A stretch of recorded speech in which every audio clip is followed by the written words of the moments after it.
Muy buenas noches con todos los participantes. Prodigy les da la bienvenida a nuestra sesión de Masterclass, presentándole en esta oportunidad el tema Business 4.0, oportunidades en entornos de reto, con Aquiles Chuyuncuy, CEO y director de la agencia de publicidad La Naranja Media Latam. Para tener una buena dinámica de clases solicitamos a los participantes mantener su micrófono cerrado durante la exposición, levantar la mano y o dejar consultas en el chat para el momento en el que el expositor pueda absolverlas. Al finalizar la masterclass, tendremos 15 minutos de rueda de preguntas y consultas adicionales a ser respondidas por el expositor. A continuación, le presentamos a Aquiles Chuyuncuy, CEO de La Naranja Media Latam, agencia de publicidad digital con implementaciones en Europa, Estados Unidos y Latinoamérica. También CEO y partner de Combativa, casa desarrolladora de software, y Prodigy, casa de estudios en temas de publicidad, tecnología, diseño y gestión de negocios. Aquiles se desarrolló en la carrera de Informática y Sistemas, implantando soluciones financieras en la región andina. Tiene un máster en Gestión de Negocios en Centrum Católica y un diplomado de Emprendimiento e Innovación en el Bobson College de Boston. También es parte del grupo de exportación de servicios de PromPerú, con el cual se exploraron territorios en Bolivia, Panamá, Guatemala y San Francisco en Estados Unidos. Finalmente, es miembro asociado de Vistage, círculo de CEOs y dueños de empresas con las cuales colaboran en diversas áreas de gestión de empresas y emprendimientos. Le damos la bienvenida a Aquiles y damos pase para el inicio de esta masterclass. Buenas noches, Aquiles. Gracias, Jackie. Muchas gracias por tus palabras. Procedo entonces a iniciar el conversatorio. Como les dijo Jackie, para mí es de mucho valor que ustedes me puedan contar al final de esta exposición sus sentimientos y obviamente sus preguntas. Con la sinceridad del caso, me divertí muchísimo haciendo generando este contenido, sobre todo por el contexto en el que estamos, y dado que lo hemos anunciado prácticamente en los últimos 4 días. Lo bonito de todo esto es que, si bien es cierto, tiene el título de Business 4.0, personas cercanas me preguntaron, bueno, si esto es Business 4.0, yo ni siquiera sabía que existía el 1.0, el 2.0, el 3.0, ¿de qué se trata todo esto? Pues precisamente eso es lo que les voy a explicar y lo que voy a proceder a contarles ahora. Vamos a entender los términos y vamos a procurar ubicarnos en las circunstancias actuales, pero para eso, para tener la data, la información, tenemos que recurrir al pasado. Entonces vamos a hacer una revisión de los conceptos básicos de lo que uno denomina business, ¿no? Premisas. La primera, que cuando uno hace negocios, intervienen siempre 2 o más partes. Cada una tiene una oferta. Al otro lado, tenemos una necesidad que necesita ser cubierta, o lo que llamamos demanda.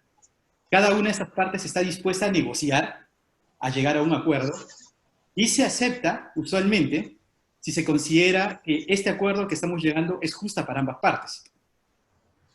Esto nos lleva al concepto de lo que viene siendo el Business 1.0. El Business 1.0 estaba básicamente centrado en lo que era el intercambio. Y se daba no por el valor de lo que se negociaba, sino por la utilidad de la misma. Es decir, venía alguien y tenía trigo en las manos, el otro tenía piel. Yo necesitaba esas pieles para de pronto construir abrigos, y eso para mí tenía un significado muy alto. De pronto para la otra persona que le entregaba, no tanto. Entonces, ese valor intrínseco que tenía cada una de ellas hacía que la transacción, el deal, se considerara justo y representaba una satisfacción inmediata. Usualmente, esto estaba representado o muy usado en la era agrícola. Y es lo que nosotros hace el momento conocemos como trueque. De hecho, el trueque sigue existiendo, ¿no? Si visitamos Pisac en el Cusco un jueves, podemos saber de qué se trata esto y de pronto tendré una buena práctica. Les recomiendo que lo hagan, es bastante interesante. El Business 2.0 llega con la invención del dinero. Y la invención del dinero está muy relacionada con los habitantes de la Mesopotamia, 2500 años antes de Cristo. Es decir, esto prácticamente tiene el dinero como concepto tiene prácticamente una vigencia ya de casi 5.000 años, ¿no? Dinero y tiempo, entendamos esto, son dos conceptos, porque de hecho el hombre, a medida que va evolucionando, lo que va creando son conceptos. Todos estos están basados en ideas, y que de una u otra manera, en algunos casos, tendemos a volverlos físicos. De hecho, el dinero se vuelve físico a través de la moneda y los billetes. Pero el tiempo también es un concepto importante que ha sido creado por el hombre. Este concepto, si nos damos cuenta, ambos generaron con el tiempo alta presión emocional. Yo no sé si ustedes alguna vez han sentido que no tienen tiempo y que nos sentimos agobiados por eso. O que de pronto no tenemos dinero y nos sentimos agobiados por eso. Pero creo que el problema es mucho más grande cuando no tenemos ni tiempo ni dinero. Entonces, ojo con estos conceptos que terminan generando presión en el hombre moderno. El dinero, a la larga, lo que terminaba representando era el valor de un artículo. Simple. Esta misma persona, en el mismo ejemplo anterior, el de la piel y el del trigo, imaginemos que son dos pobladores diferentes en dos regiones muy lejanas, y justo ese habitante de la Mesopotamia se da cuenta que él puede ser un intermediario. Pero obviamente no tiene cómo llevar un elemento al otro pueblo para poder hacer efectiva la transacción. Y entonces crea este concepto del dinero. Voy con dinero, entrego la representación en valor, recibo el trigo, me voy al otro lado, lo intercambio por las pieles y me quedo con una ganancia o una utilidad. Esto, después, con el tiempo, viene siendo potenciado por la era industrial. Ojo, no digo que esto es solo a partir de la era industrial, pero se potencia. Y usualmente quien empieza a controlar el mercado es el que puede generar mayor volumen de transacciones y al final de esas transacciones el que genere mayor utilidad. Con el tiempo empezamos a crear los conceptos de las corporaciones. Por ejemplo, les sugiero que si es que de pronto no lo han revisado, no lo han escuchado, en Wikipedia hay un tema muy interesante de cómo el ser humano crea la primera burbuja de los tulipanes. Sugiero que lo revisen. Muy, muy, muy interesante. Vamos evolucionando y nos damos cuenta, sobre todo en esta época mucho más cercana, que empieza a suceder el Business 3.0. ¿Sí? No viene siendo sino la democratización de las oportunidades. Y eso es bastante interesante, porque ya la oportunidad no está en manos de aquellos que controlan las transacciones, sino inclusive de una persona normal, común y corriente, potenciada totalmente por la era digital y la era informática, y en la que la oferta y la demanda se encuentran sin importar factores. No interesa la ubicación, no interesa el idioma, se genera una virtualización de lo que viene pasando constantemente en la vida diaria. Alcanza una rápida maduración, y ojo con esto, en los últimos 25 años el hombre ha evolucionado a un ritmo mucho más acelerado que los últimos 5.000. Entonces, esta maduración alcanzamos nosotros a hacerla nuestra y a vivirla constantemente. Este tipo de propuestas tienen un alcance global, pero actúan de manera local. Y eso nosotros lo hemos visto. Por ejemplo, Uber, cuando se crea Uber, tiene un concepto que es global. Vamos a procurar un servicio de transporte a cada ciudadano del mundo. Pero, sin embargo, ¿dónde se da el servicio de transporte? En la localidad donde el usuario lo va a utilizar. Y hace algo que para mí, en toda su extensión, viene siendo mágico. Hace que eso que tú necesitas, que lo encuentras a través de una foto totalmente digitalizada y que lo pagas con dinero electrónico, al final termina llegando a tu casa en términos físicos. Convierte lo material en digital, perdón, lo digital en material. Y eso es lo que, cuando tú juntas el on, que es la parte digital, con el off, empieza a ocurrir la magia, que es lo que les comentaba anteriormente. Y así caminábamos y éramos felices, estábamos en el día a día, pero sin embargo, este proceso de la digitalización de una u otra manera no nos estaba haciendo conscientes de algo más, que nos estábamos volviendo seres demasiado individualistas. Y una de las esencias del ser humano es precisamente la socialización. Nosotros somos seres sociales, a la cual con el tiempo nos gusta compartir las experiencias, esas experiencias las convertimos en historias, esas historias se vuelven mitos, y los mitos terminan convertidos en leyendas, ¿no? ¿Cómo nos encanta generar leyendas a partir de las historias que nosotros podemos vivir? Sin embargo, viene esta coyuntura.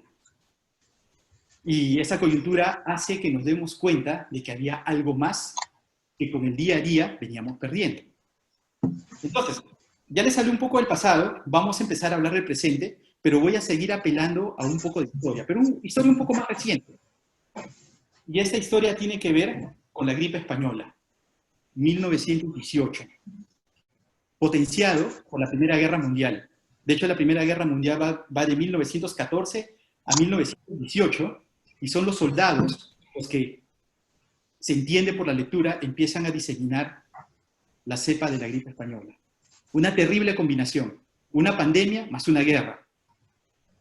Se tienen estadísticas que murieron entre 50 millones y 100 millones de seres humanos.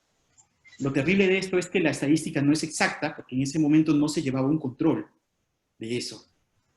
A pesar de todo, no merma el crecimiento de la población mundial. Un dato terrible es que en algunas localidades alcanzaron a morir 1 de cada 4 personas. Es una cepa altamente contagiosa y altamente mortal. En su momento más trágico, alcanzó a contagiar a animales y los animales a devolver la cepa mutada hacia el ser humano. Entonces, y la cepa alcanza a mutar en 2 inviernos. Es por eso que el control no podía ser llevado con exactitud. Esta foto que ustedes ven ahí es una foto que corresponde a 1918, pero que podría ser completamente válida en este momento de nuestras vidas.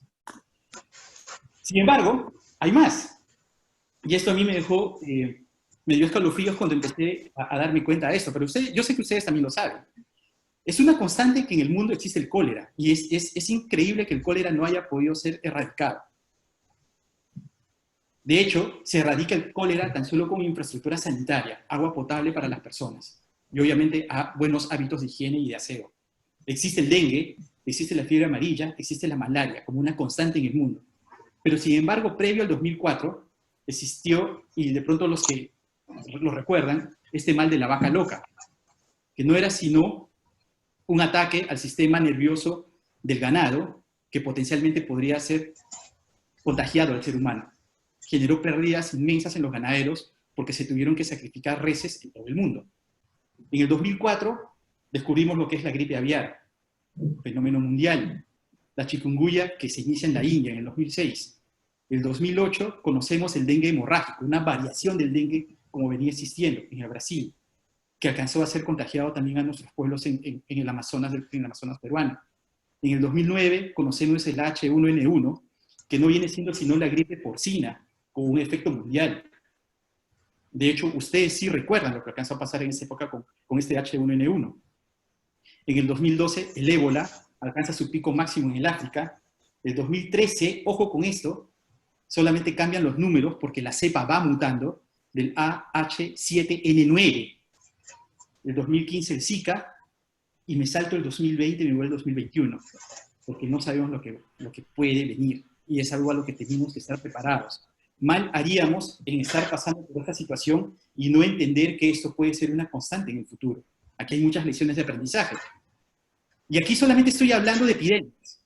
Recordemos que el 2008, 2009, 2010, estas epidemias estuvieron de una u otra manera combinadas con una crisis financiera también, la crisis de las hipotecas.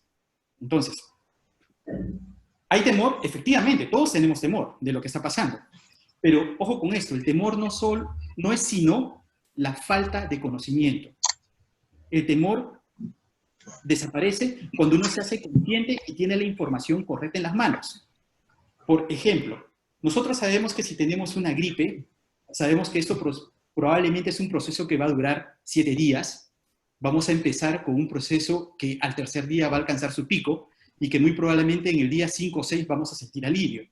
Y efectivamente, una gripe a nosotros probablemente no nos va a matar, pero entendemos de que es algo que con el debido cuidado no nos va a dar mayor impacto. Sin embargo, en este momento entendemos que el planeta está completamente conectado, globalizado en la información. Tenemos mucho acceso a contenidos en Internet, en la televisión y en la radio.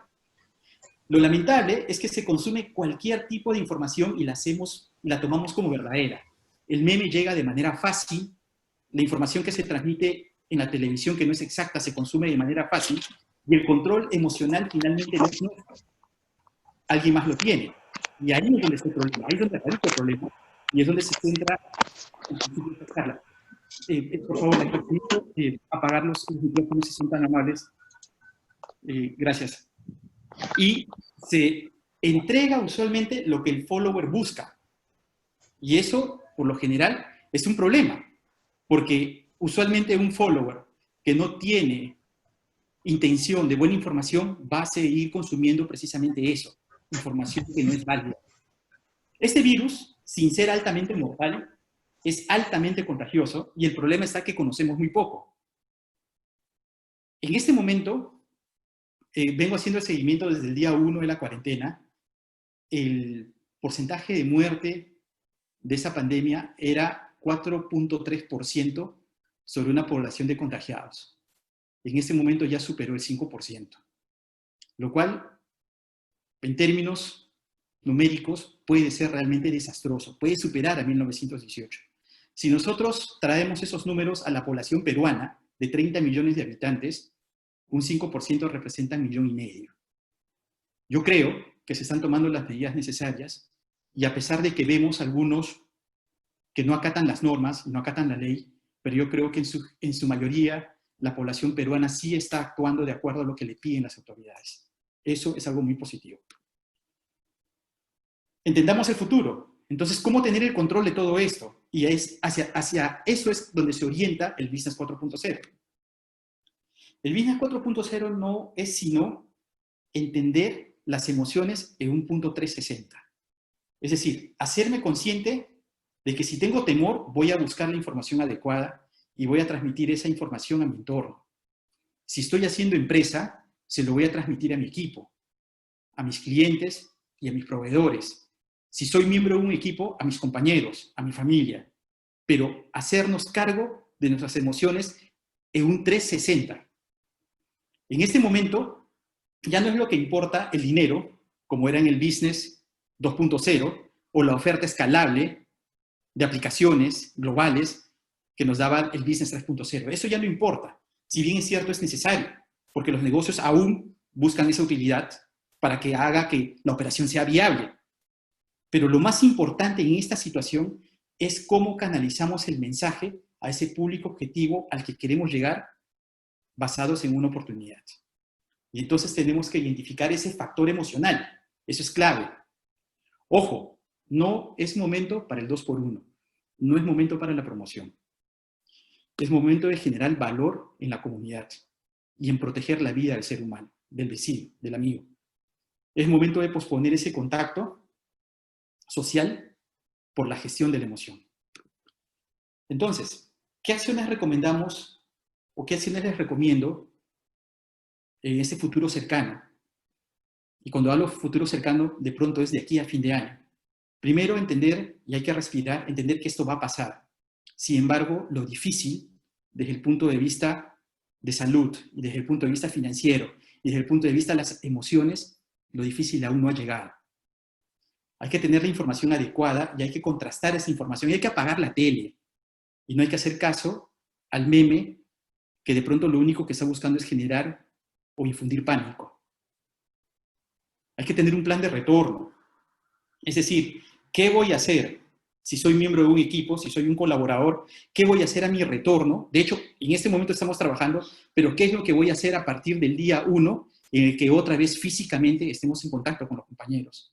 Y para los que están haciendo empresa, este es el momento para reevaluar los planes estratégicos. Pero por sobre todo, hay que tener pensamiento crítico. Y pensamiento crítico lo voy a describir textualmente como está en la lámina. Es el proceso que se propone analizar, entender y evaluar la manera en la que se organizan los conocimientos que se pretenden interpretar y representar en el mundo. En particular, las opiniones o afirmaciones que en la vida cotidiana suelen aceptarse como verdaderas. Bueno, la verdad yo no sé qué hace César Vallejo ahí, como un elemento del pensamiento crítico, pero creo que si alguien estaría haciendo la labor de un pensamiento crítico, creo que se parecería mucho a la foto de Vallejo. Seguimos. Vamos a hablar ahora de algo que es muy importante. Como les digo, el Business 4.0 está enfocado de una manera muy fuerte en el tema de las emociones primarias. en el tema emocional. Y vamos a describir cuáles son esas emociones primarias. Son 3. La primera, la del miedo, la del asco, que es la segunda, y el amor siendo la tercera. Estas emociones primarias lo que hicieron fue garantizar la supervivencia del ser humano cuando nosotros no estábamos en el tope de la cadena alimenticia. Es decir, cuando nosotros aún éramos presa. Y el miedo lo que hacía era básicamente esperar a que los otros animales mucho más poderosos terminen de alimentarse, porque en su momento el hombre, previo a ser cazador, era recolector y probablemente carroñero. Esperaba su turno para poder comer las presas. Pero yo, como ser humano primitivo, no me iba al campo abierto porque muy probablemente al procurar alimentarme me iba a convertir en presa. Entonces el miedo es una de las acciones fundamentales que garantizaron la supervivencia del ser humano. Y no es malo. El miedo, como les dije hace un momento, el temor, miedo, es tan solo falta de conocimiento. Y esto lo vemos representado en esta imagen de hace unos 2 días en Guayaquil. 2 ciudadanos, lamentablemente, con miedo y probablemente con asco, y ahora les voy a contar por qué el asco era importante y sigue siendo importante en la supervivencia del ser humano, en medio de una pandemia descontrolada en la ciudad de Guayaquil. El asco era fundamental. Como éramos carroñeros, entonces nosotros nos íbamos, esperábamos nuestro turno para poder comer esa presa que nos estaban dejando los animales más poderosos, que estaban por encima de la cadena alimenticia. Pero sin embargo, de pronto cuando yo llegaba a comer esa presa ya estaba contaminada o estaba en descomposición. Y el no comerlo evitaba que, como ser humano, yo contraiga una enfermedad mortal. Entonces el asco era muy necesario para poder garantizar la supervivencia. Lo reafirmo otra vez. Y nadie niega, efectivamente, que el amor es una pieza fundamental en todo este proceso. Pero hablo del amor como sentimiento, no el amor profesado por un gran líder que fue Jesucristo hace 2000 años, que es otro concepto completamente diferente. Entonces, al final, ¿qué vamos teniendo? Vamos teniendo esta simbiosis tan bonita de emoción versus razón. Y aquí hay un tema bastante interesante. El elefante de la emoción, 3 elementos que les acabo de hablar. Si ustedes le hablan al ser humano, apelando, si es que ustedes quieren, por eso les digo, el control lo tiene alguien más sobre nosotros en el tema del temor. Alguien nos está infundiendo temor, y aquí no quiero entrar en teorías conspirativas, pero está infundiendo temor para vender algo. Ojo con eso. Entonces, si uno le habla directamente al elefante del miedo, al elefante del asco o al elefante del amor, lo que va a terminar haciendo es, de una u otra manera, tener el control de lo que uno quiera lograr. La representación de esto es que el elefante es emocional y sobre el elefante hay un pequeño hombrecito con una vara. El hombrecito con la vara guía a ese elefante. Ese hombrecito con la vara es la razón. Y uno cree que ese hombrecito con la vara va a llevar al elefante donde él quiere. Pero si nosotros motivamos al elefante, por más que el hombrecito con la vara quiera guiar, ya perdió el control. La recomendación es, obviamente con responsabilidad, es que le hablemos al elefante. La razón finalmente termina siendo tan solo un justificador. Y eso es muy interesante. Ustedes, de hecho, lo deben haber pasado. Deben haber hecho una compra compulsiva en una situación de emoción y después terminaron justificándolo con, es que me lo merezco. ¿No les ha pasado? Todos en algún momento hemos vivido eso. Pero ¿qué podemos esperar? ¿Qué podemos esperar de todo este escenario futuro? Es lo que ya veníamos comentando. No van a ser momentos fáciles. Vamos a tener mucho reto. Yo creo que el reto principal en el corto plazo, si lo analizamos por meses, los vamos a tener entre julio, agosto y septiembre. Tendremos probablemente un nuevo orden, y eso no tiene por qué ser malo. El capitalismo como tal probablemente va a tener que reestructurarse. El neoliberalismo como tal va a tener que hacerlo. Probablemente estamos siendo testigos con esta pandemia de algo muy similar a lo que pasó en 1989 con la caída del muro de Berlín y el término de la era del comunismo. Y bueno, estamos siendo testigos de eso. ¿Van a colapsar empresas? Pues claro, porque están esas empresas de una u otra manera respondiendo al sistema actual. ¿Van a haber pérdida de puestos de trabajo? Es lo más probable. Y existe ya desde este momento una paranoia por la preocupación por la higiene y por el aseo.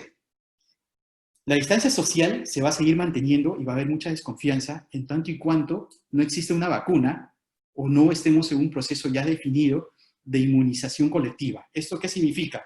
Que por lo menos el 70% de la población haya sido ya contagiada por esta pandemia, de manera que al restante 30%, lo que le llega probablemente es un virus disminuido o simplemente es una población que ya no alcanza el nivel de contagio. Sin embargo, y aquí viene algo muy importante, van a haber escenarios de crisis y de muy poco manejo emocional, porque vamos a ser confrontados con situaciones mucho más difíciles y tenemos que estar preparados para eso. Y aquí vienen las oportunidades. Les quiero contar brevemente que las oportunidades las he establecido en corto plazo, de 1 a 12 meses, mediano plazo, de 12 a 24, y largo plazo, de 24 en adelante. En términos de corto plazo, hay oportunidades, y esto no tiene nada de nuevo, ustedes ya lo están viviendo, en temas de salud física, salud mental y salud espiritual.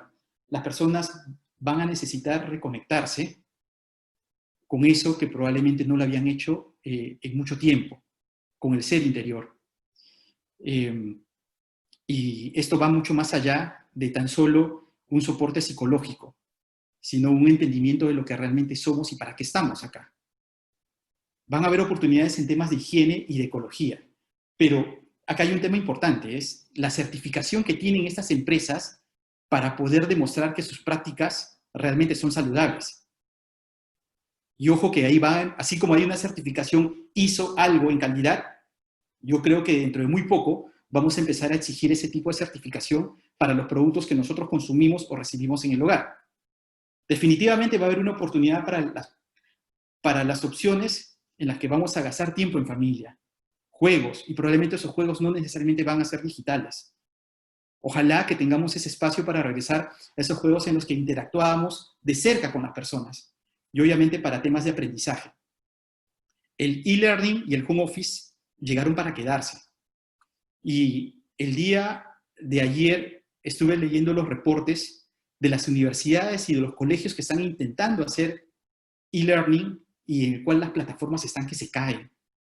Obviamente eso es una situación que hay que resolver, pero eso definitivamente no es tan malo, porque eso a las personas que se encuentran en temas de tecnología, o los que están generando contenidos, es una muy buena oportunidad para ser aprovechada. Y hay una brecha en la que las personas de la tercera edad, había unos que estaban muy desentendidos de la tecnología y simplemente no querían entrar en ella porque la interacción permitía que ellos se sientan seguros en su espacio. Pero este encierro está haciendo que las personas de la tercera edad empiecen a utilizar la tecnología de una manera mucho más atrevida, pero aún ellos tienen un gap, un espacio por llenar. Ahí hay, para la juventud, hay una oportunidad o para las personas, hay una oportunidad para que nosotros podamos digitalizarlos y evangelizarlos en esas tecnologías y que ellos no se vean tan ajenos a esta. Ojo con esa oportunidad, es muy interesante. En el mediano plazo, vamos a empezar a tener, veo con fuerza el tema de las e-experiencias. Voy a poner un ejemplo muy sencillo. Simpatizo con el Real Madrid y quisiera conocer el Santiago Bernabéu por dentro. Pero con toda esta situación, ni siquiera me atrevo a ir a un aeropuerto.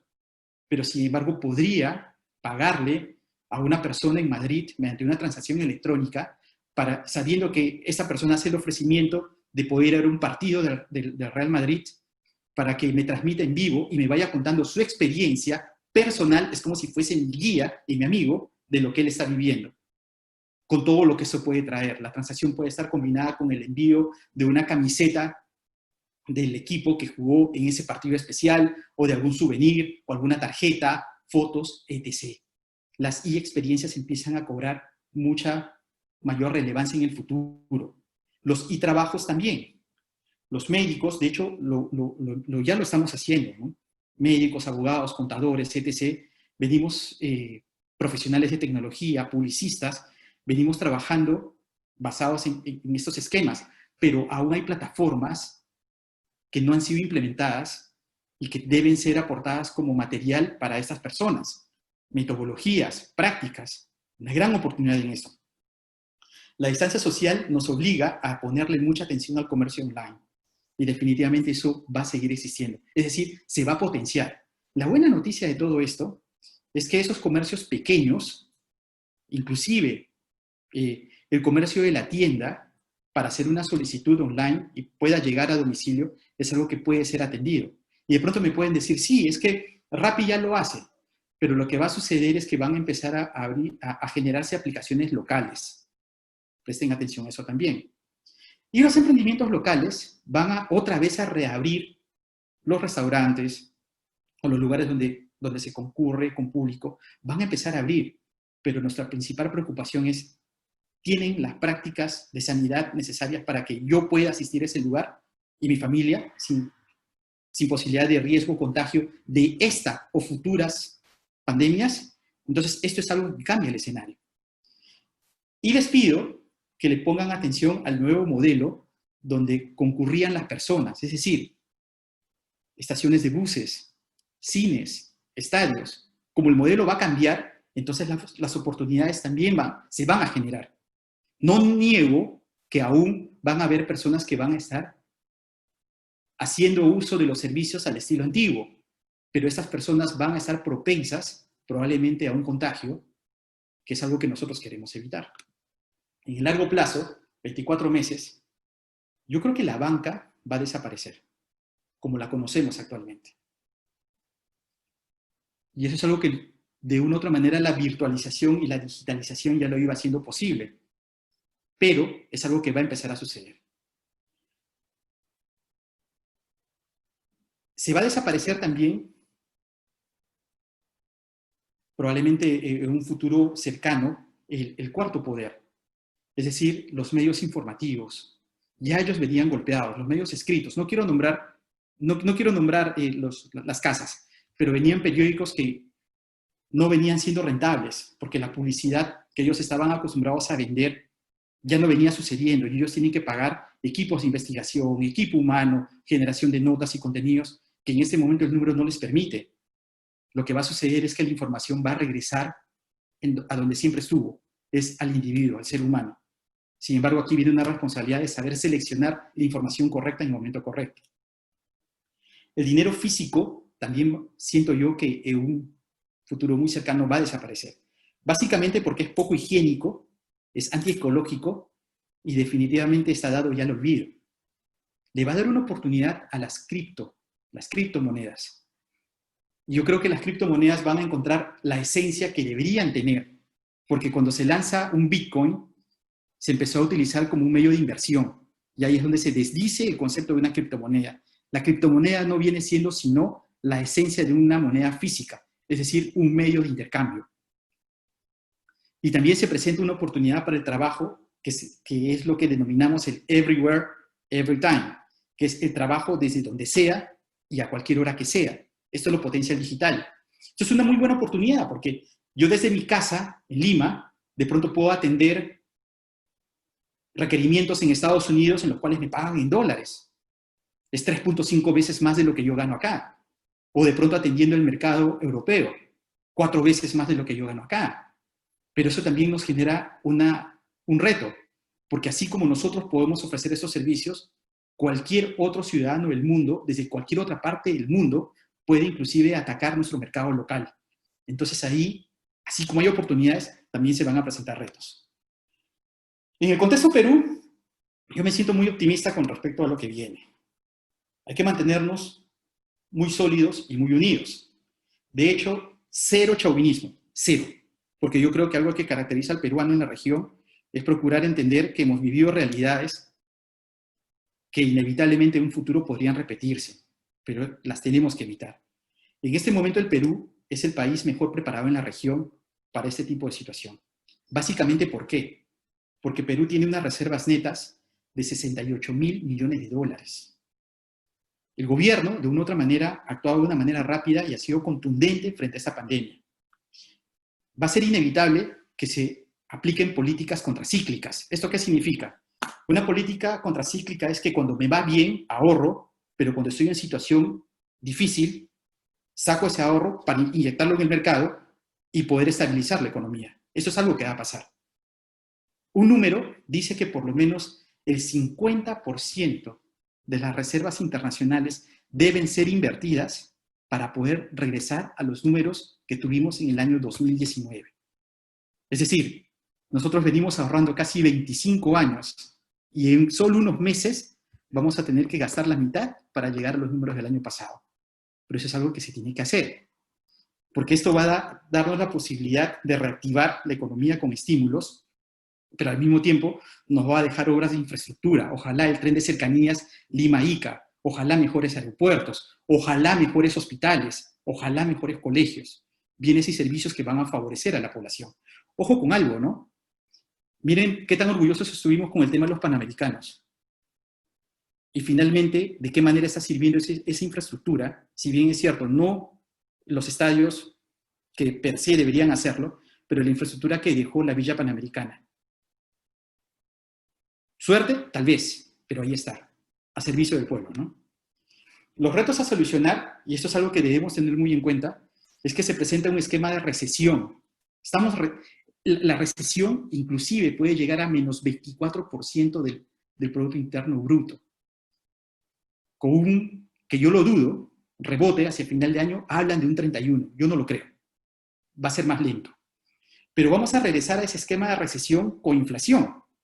No estoy de acuerdo en que se permita el acceso a capitales, ya que se liquiden, por ejemplo, ahorros fiscales para entregárselos al pueblo en términos de bonos. Sí, el pueblo necesita apoyo y hay que hacerlo, pero nos estamos acostumbrando a entregar bonos que probablemente lo que van a hacer es calentar la economía. Ejemplo, hay personas que van a poder retirar esos 2.000 soles de la CTS sin probablemente necesitarlos. Y va a significar un nuevo televisor. O una renovación del closet. Eso está muy malo, porque eso va a calentar la economía. Y ojo que nosotros, en la época del terrorismo, en los 90s, nosotros tuvimos un cuadro de recesión con inflación.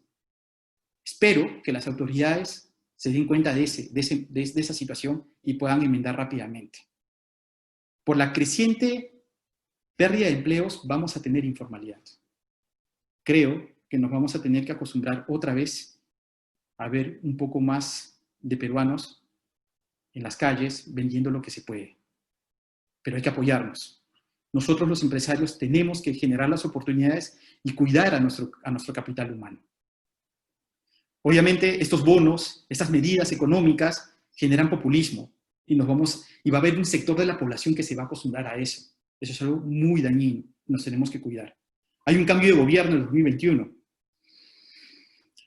y el distanciamiento social no nos va a permitir realizar las transacciones como las veníamos haciendo hasta el año pasado. Y de nada nos sirve sanar al interno si es que abrimos las fronteras y en países donde fueron mucho más laxos vienen y otra vez generan la pandemia. Por lo tanto, creo que las fronteras van a seguir cerradas, los aeropuertos van a seguir cerrados, con todos los problemas que eso implica y los retos que eso va a traer, ¿no? Y aquí hay un tema importante, para los que de pronto me están escuchando y tienen que ver con un tema digital. Hay un precario ecosistema digital en Perú. Usualmente las aplicaciones son aplicaciones extranjeras, pero sin embargo eso también es una oportunidad para nosotros. Estoy convencido que el gobierno va a invertir mucho más en innovación y nosotros tenemos que estar preparados para ese llamado también. Siguientes pasos.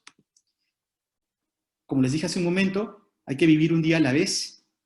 Business 4.0 no es negar Business 1.0, no lo reemplaza, no reemplaza al 2, no reemplaza al 3, es un cúmulo de conocimientos, pero debemos estar calmados y con pensamiento crítico. Particularmente tenemos que entender nuestras fortalezas y cómo esas fortalezas nosotros las podemos hacer viables en el mercado. Hay que entender cómo nos vemos en 5 años y hay que explorar dónde queremos empezar.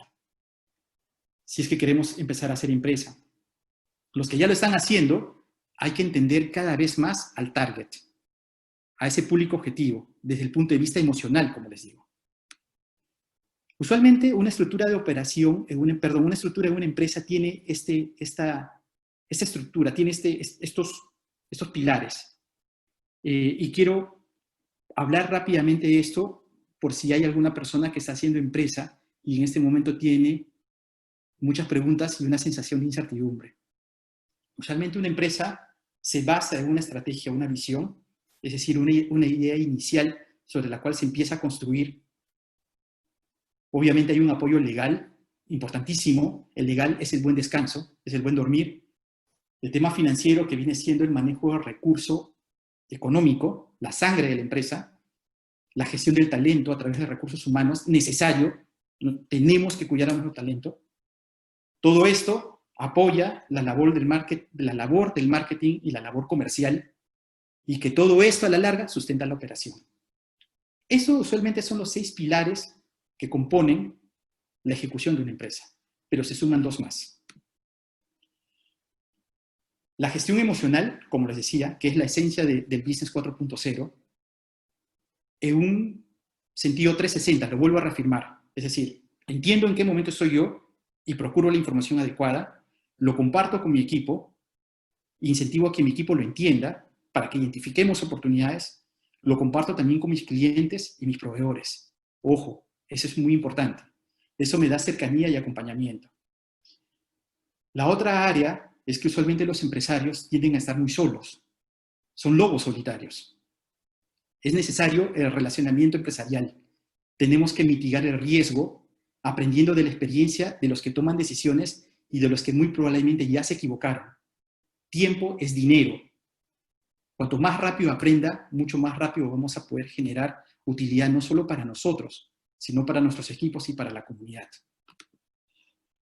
Esta es la última lámina. Como les dije, es un conversatorio bastante breve. La idea era procurarles ideas que se lleven, que Business 4.0 es todo lo demás, más el manejo emocional. Lo vuelvo a reforzar. Y cierro esto con una frase de Charles Darwin, ¿no? No es la especie más fuerte la que sobrevive, ni la más inteligente, sino la que responde mejor al cambio. Entonces, entendamos que el futuro está en nuestras manos y que el país depende de nosotros. Cuanto más rápido nosotros podamos reaccionar para que el gobierno no nos subsidie, más chica va a ser la factura y más rápido vamos a poder salir adelante. Señores, les agradezco mucho el tiempo, les deseo éxito en sus empresas o donde se encuentren colaborando. A los estudiantes, si hay algún estudiante en este momento, en este conversatorio, que den todo de sí por aprender lo más rápido posible, hagan las preguntas necesarias. Este es el momento del contexto nacional. Pregunten a las personas que ya tienen experiencia, aprendan rápido, pero por sobre todo les deseo salud a ustedes y a sus familias. Cuidemos mucho a nuestro pueblo, que realmente a ellos nos merecemos. Muchas gracias. Quedo al pendiente de dudas y sugerencias. Muchas gracias. Dejo abiertos micrófonos si quieran hacer consultas. Hola, ¿qué tal? ¿Cómo están? ¿Me escuchan? Sí. Sí, te escuchamos. ¿Qué tal? Oye, muchísimas gracias por regalarnos esta bonita presentación, llamando un poco a la calma y darnos ciertas herramientas para ver cómo afrontamos este momento. Mi nombre es José Alvarado, me dicen Chamo, y soy dentista. De alguna manera, todo este tema me ha agobiado muchísimo y ahorita estoy viendo cómo poder enfocar justamente mi práctica, ya que de alguna manera, bueno, no de alguna manera, estoy cerrado al 100%, esperando que esta cuarentena termine, buscando herramientas para fortalecer mi servicio y de alguna manera innovar, porque lo que se viene es fuerte. Y yo quisiera preguntarte, o sea, ¿qué recomendación o qué consejo me podrías dar enfocado un poco a la parte de la salud, ¿no? O sea, yo trabajo a 20 centímetros de la boca y ya he hecho todo un protocolo de atención para poder cuidarme y así poder cuidar a mi familia también. Pero ¿cómo lo ves? ¿Cómo ves la parte de salud? ¿Qué consejos me podrías dar? O algún alcance, ¿no? Muchas gracias. José, muchas gracias por la pregunta. Es bastante interesante. Primero, que despliegues una estrategia que sea digital, que puedas contarle a tus pacientes o a tus futuros pacientes que tú tienes buenas prácticas de salud, de salubridad en todo caso, dentro de tu consultorio. Entiendo, obviamente, que la atención tuya inevitablemente tiene que ser persona a persona, pero cuanto más cerca puedas estar a ese potencial paciente tuyo, transmitiéndole confianza y que tú sabes y eres consciente de las buenas prácticas, más rápido vas a poder tenerlo contigo. De hecho, esto es algo que también aplica para otras profesiones, pero por sobre todo para la profesión de salud. Considera un factor de comunicación digital en tu profesión y empieza a crear marca. Marca no solamente alrededor de tu consultorio, sino alrededor tuyo. Mi sugerencia es que puedas crear contenidos digitales, que puedas tener un blog en el cual le puedes contar a la gente cómo has ido mejorando o superando la calidad y la salud de tus pacientes. Hay un médico, psicólogo, perdón, no es psicólogo, es un médico pediatra en España, se me va el nombre en este momento. Y este médico ya hace 2 años venía con prácticas digitales, y el que venía resolviendo, por ejemplo, cómo puedo hacer para que mi bebé recién nacido pueda tener un descanso completo, sin interrupciones, o cómo sacarle los chanchitos. O sea, hay cosas básicas que para un padre primerizo era información de oro. En este momento, este doctor solo y tan solo se dedica a hacer consultas digitales, obviamente no de alto conocimiento, porque muchas de ellas son, aquí me están ayudando, se llama el doctor Jesús Garrido, de España. Búsquenlo, googleenlo. Es un caso muy bonito para ver cómo un profesional de la salud puede terminar digitalizándose. Espero que eso responda a tu pregunta, José. Muchas gracias. Con relación a las AFPs, ¿seguirán operando de la misma forma? ¿En el paso del tiempo dejarán de existir? A ver, el tema de la AFP es un tema bastante sensible, yo creo que para muchos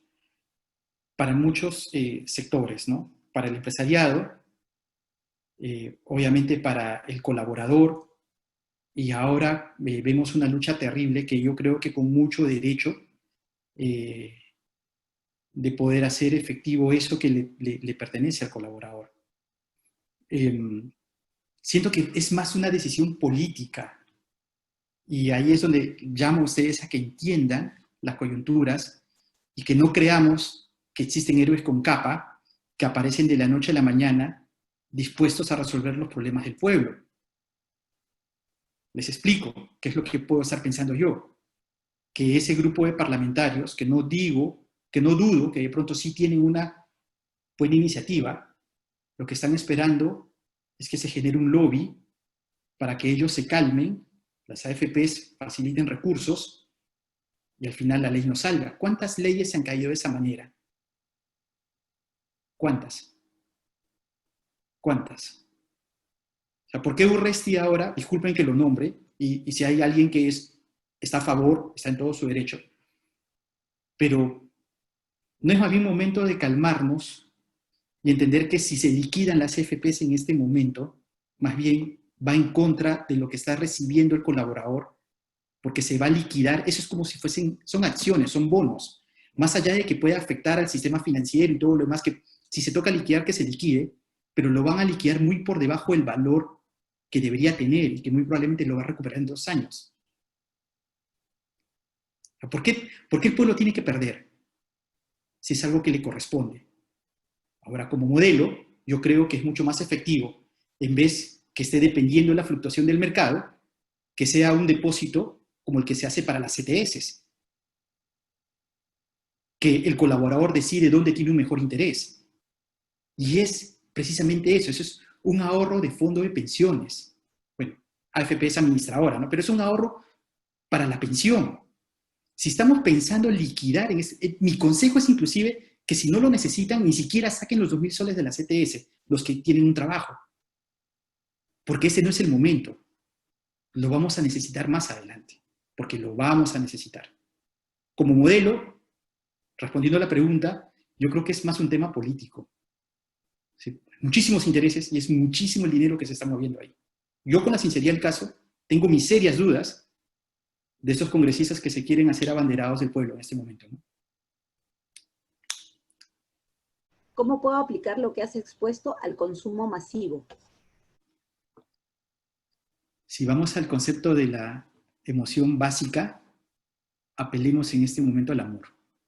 Yo creo que de una manera natural se está haciendo. Hay un segmento que está apelando al temor y al asco, y van a sacar rédito de eso también, ¿no? Usa gel, no te contagies. No estás apelando al amor, ¿no? Alcohol, guantes, mascarilla. Cuando de pronto en este momento sí, no es que sean malas prácticas, pero de pronto, como dicen algunos epidemiólogos, basta con jabón, 20 segundos, muy bien lavados, y está resuelto, ¿no? Ahí, las ventas de mascarillas se hacen por millones. Y en este momento está resultando un buen negocio. Me parece mucho, por eso cuando leía el concepto de la bolsa y de los tulipanes se me asemejaba mucho, ¿no? Les sugiero que lo lean. Pero apelen en consumo masivo al amor. Apelen a eso. Encuentren qué es lo que su público objetivo entiende por amor. Y bajo esa lógica, ustedes van a poder llegar con un mensaje claro a ellos. En este momento estamos separados. De hecho, ya vienen haciendo falta el contacto físico y ese abrazo a ese ser querido que ahorita lo tenemos lejano. Hay familias que en este momento están partidas. Hay padres que no pueden ver a sus hijos. Y todo lo que enlace y conecte a las familias es algo que va a ser bien recibido y va a ser bien aceptado. Aquí les una consulta. Ahora que han abierto el tema de las AFP, yo entiendo perfectamente que si todos vamos a la AFP y retiramos nuestros fondos, la economía se puede ver seriamente afectada. Pero, ¿qué ocurre en el caso de las personas que tienen menos de 10.000 soles en el total de su AFP?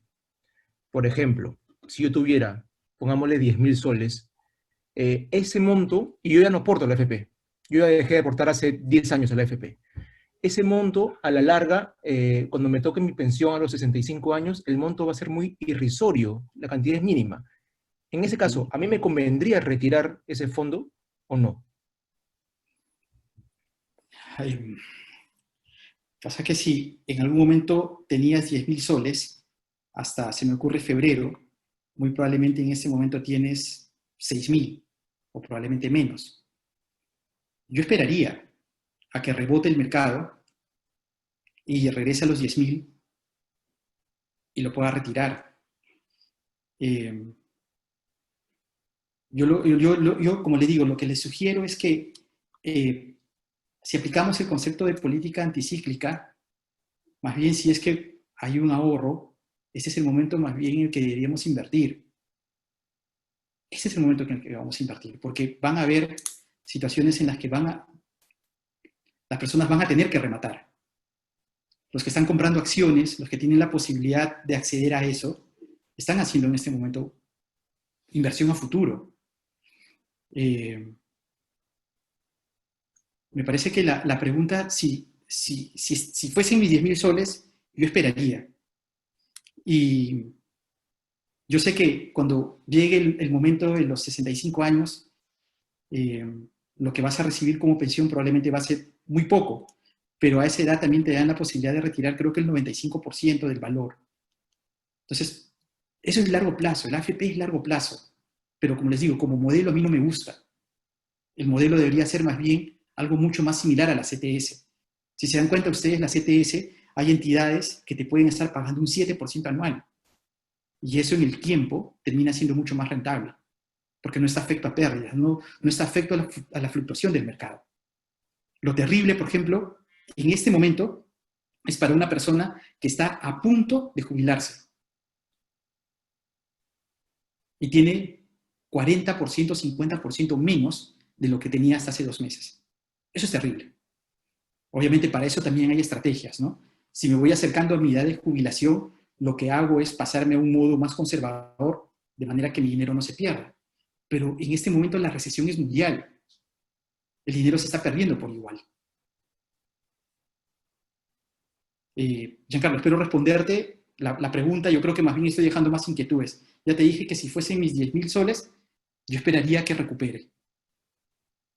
Y a partir de ahí, si es que el gobierno facilita el retiro, lo retiraría. Sino que cumpla la función para la cual fue creado, que es un ahorro para la pensión. Espero responder la pregunta, Giancarlo. Gracias. Quedó muy claro. Muchas gracias. Gracias, Giancarlo. Gracias. Tengo 2 consultas más y una consulta final de Oriana. Sector turismo, ¿cómo puede afrontar esta situación? ¿Qué estrategia sugieres? Esa es una. La siguiente es, ¿crees que es un buen momento para las criptomonedas? Y la tercera final la dejo para Oriana, que está en espera. Ok, muchas gracias. Tengo un buen amigo que está en el sector turismo. Él tiene una empresa de turismo receptivo para público, lo denominan francófono, ¿no? Es decir, personas que hablan francés, básicamente de Canadá y sobre todo de Francia. Su turismo, el modelo en el que él está es del turismo receptivo, y él está en Latinoamérica, tiene operación en Latinoamérica. Y en este momento toda su operación está detenida. Lo más probable es que continúe detenida en el tiempo. Los aeropuertos van a continuar cerrados. Medio planeta en este momento está en cuarentena. Yo lo que siento es que tenemos que innovar.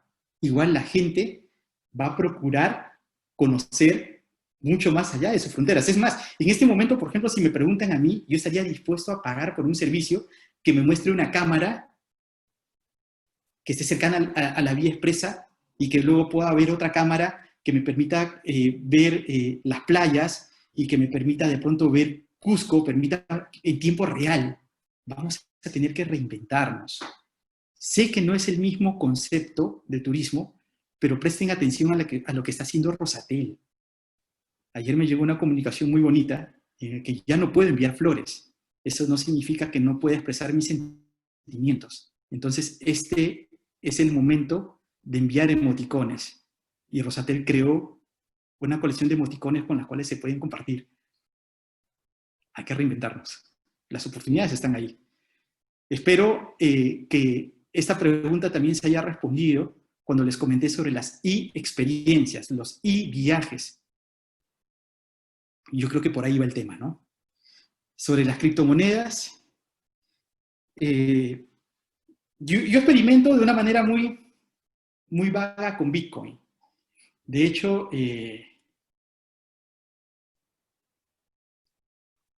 pero no lo hago por inversión, sino lo hago por entender que en algún momento eso va a ser un medio de pago. La creación del Bitcoin, o en general de la criptomoneda, independientemente de cuál sea, fue creado para eso, para poder adquirir bienes y servicios.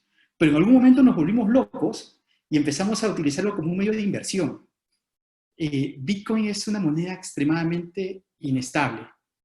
Y si en algún momento alcanzó casi a llegar a los 20.000, o creo que los sobrepasó los $20.000, en algún momento tuvimos caídas que llegaron a los $6.000, ¿no? Inclusive una época en la que cayó creo que de 20.000 a 3.000. Entonces, esto es para inversionistas que tienen mucho aguante y puedan entender las fluctuaciones del mercado. Perdón, son las 8 de la noche y por aquí en el barrio empiezan a poner la música del Sambo Cabero. Eso es. Espero haber respondido a la pregunta. Yo no ingresaría a Bitcoin para generar ganancia y utilidad, sino para que en algún momento pueda comprar artículos y servicios a través de eso. Y bueno, quedo con Oriana entonces. Sí. Hola a todos, ¿me escuchan? Sí, te escuchamos. Sí. Buenas noches. Bueno, yo básicamente trabajo para el sector de maquinarias de construcción y quería compartirles un poquito cómo esta experiencia de ser parte de esta charla del día de hoy me termina de dar el concepto de una tarea que tenía al interno, ¿no? Durante el día de hoy, coincidentemente vine trabajando en hacer una elaboración de procesos y ver una tienda de atención express de repuestos, ¿no? Pero qué irónica la vida que en esta coyuntura estaba levantando y haciendo procesos de atención de una tienda tipo Sodimac, ¿sí? Y de pronto decía, pero ¿por qué estamos trabajando en esto cuando lo que va a pasar es que si mañana el gobierno dice las operaciones se normalizan, todos vamos a tener este miedo de ir a las tiendas, este miedo de socializar, este miedo de tocarnos, abrazarnos, de experimentar también una compra físicamente, ¿no? Entendiendo un poco que es el Business 4.0, Aquiles, y con la experiencia que comentabas, el tema de hacerlo, de hacer esa cercanía y acompañamiento al cliente, decía, ya tengo un canal de ventas, que es el canal online, pero no le estoy dando a mi cliente la información que tal vez necesita. Entonces, con todo lo que acabas de comentar, es tan frío a veces vender un repuesto como tal, es tan frío a veces poder acercarte con una pieza de metal y decirle esto es para tu maquinaria, pero sin embargo podríamos darle algo más digitalmente y teniendo como base abajo en el motor mucha data, ¿no? Mucha data de qué estamos vendiendo. Entonces, creería yo también al público que está el día de hoy participando que no olvidemos de registrar esa data, esa información que nos pueda dar un norte en estos emprendimientos que nos va a tocar hacer por el reto del entorno, ¿no? El día de hoy me llevo como resumen este tema de este reto tan fuerte de cómo acercarme y acompañar a mi cliente para que su operación no pare a través de otros medios, ¿no? Agradecerte mucho la exposición y decirte que, bueno, por debajo tenía muchos temas de datos y ahora ya sé más o menos por dónde modelar el negocio que vendría, ¿no? El medio. Gracias, Oriana, por complementar la presentación. Y nada, señores, agradecerles el tiempo. Al final de la presentación estuvo mi correo. Estoy muy dispuesto a solucionar las dudas y a mantener la relación. Sigan, por favor, a Prodigy, nuestra escuela, que vamos a estar muy gustosos de seguir compartiendo experiencias, no solamente del lado de la gestión, sino del lado empresarial. Un abrazo muy grande para todos. Tengo una última pregunta, con esto cierro. Por favor, okay.